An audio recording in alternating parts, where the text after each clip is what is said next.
গরম গরম মোমোস খেতে কার না ভালো লাগে। সাথে দুই ধরনের টিপিং সস তৈরি করে দেখাবো এবং চিকেন কিমাটাও তৈরি করে দেখাবো। সাথে থাকছে একদম সহজ একটা ডিজাইন।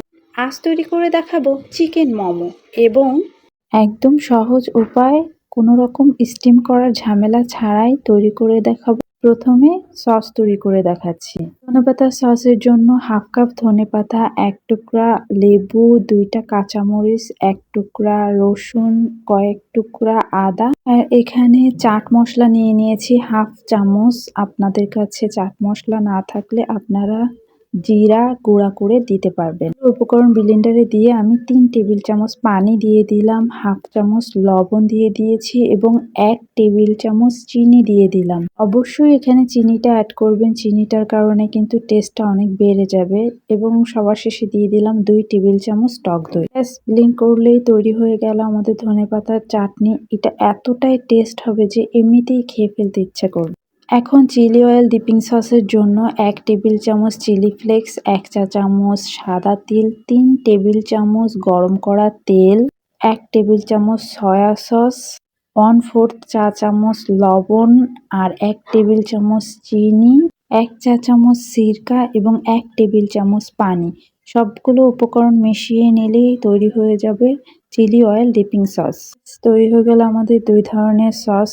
এবার মোমোর শিটটা তৈরি করে নেব। প্রথমে নিয়ে নিচ্ছি 1 কাপ ময়দা এবং 2 টেবিল চামচ কর্নফ্লাওয়ার, 1 চা চামচ লবণ। সবগুলো উপকরণ একটু মিক্সড করে আমরা একটু পানি দিয়ে হালকা করে একটা ডো তৈরি করে নেব। ডোটা একটু শক্ত টাইপের ডো হবে।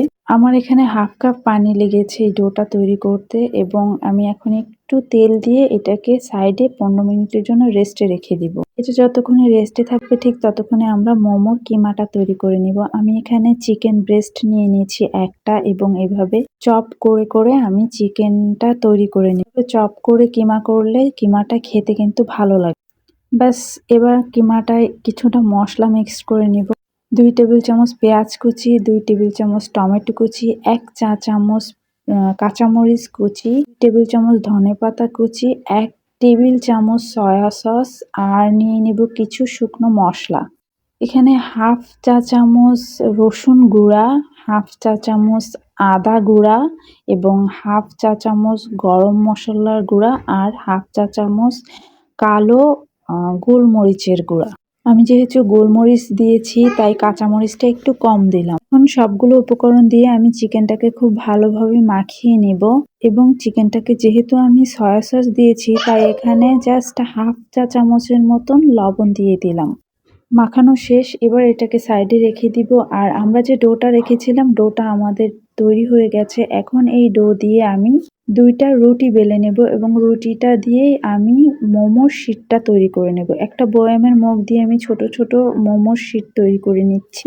আর শিটটার চারিপাশটা একটু চাপ দিয়ে একটু পাতলা করে নেব। মোমোর শিটটার চারি সাইডটা একটু পাতলা হয়, মাঝখানের অংশটা একটু মোটা হয়।